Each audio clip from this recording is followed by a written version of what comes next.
Meu nome é Lorena Ferreira Alves, eu trabalho com arte sonora, trabalho com som. Eu sou formada em música na Universidade de Goiânia. E no final da minha graduação, eu comecei a me envolver com artes visuais, com meus amigos das artes visuais, meus amigos do teatro. Comecei a me interessar em fazer sonoplastia para peças de teatro, trilha sonora para videoarte. E foi aí então que eu comecei a entrar mais, ver um pouco mais o som no aspecto das artes visuais, das artes plásticas. Então, mudei de área, da música fui para as artes plásticas. Hoje eu estou fazendo meu doutorado, né? Terminei meu doutorado na Universidade de Brasília e trabalho com arte sonora com o tema da vigilância. O que eu busco nas minhas obras é fazer as pessoas experimentarem a vigilância de uma forma também com que contenha o som, né? Trabalho muito com a estética dos anos 80, que é a vigilância sonora, a grampo de telefone, vigilância de chamadas telefônicas, de conversações, e tento trazer isso para a vigilância atual, que é o Big Data com a vigilância de dados.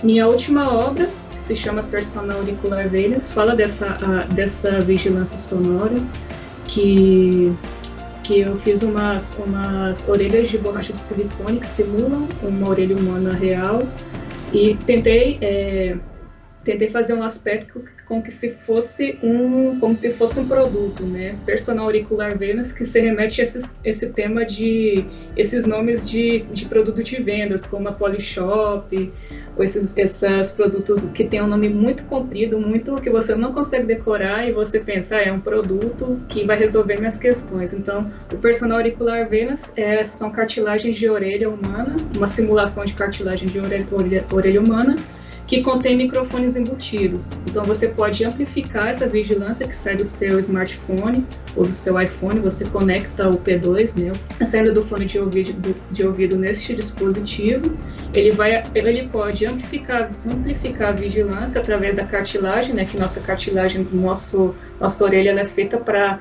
poder absorver da melhor forma possível o som que chega, porque ele rebate nas cavidades e entra dentro do ouvido interno. Ou você tampa essa vigilância, você pode anular a vigilância colocando um tapa-ouvidos, ou você pode eleger, né, o que o seu vigilância te quer que você escute. Então você pode pôr uma música, você pode colocar outro tipo de som para o seu vigilante. É uma forma então de você poder de alguma forma interagir e ter alguma ação sobre a vigilância. Então, esta obra, né, Persona Auricular Venus, é uma forma de você ter um pouco de ação sobre a vigilância atual do Big Data, a vigilância de voz, que todos vemos como uma ficção científica, mas hoje sabemos que não é. Então, esse é um dos principais objetivos dessa obra.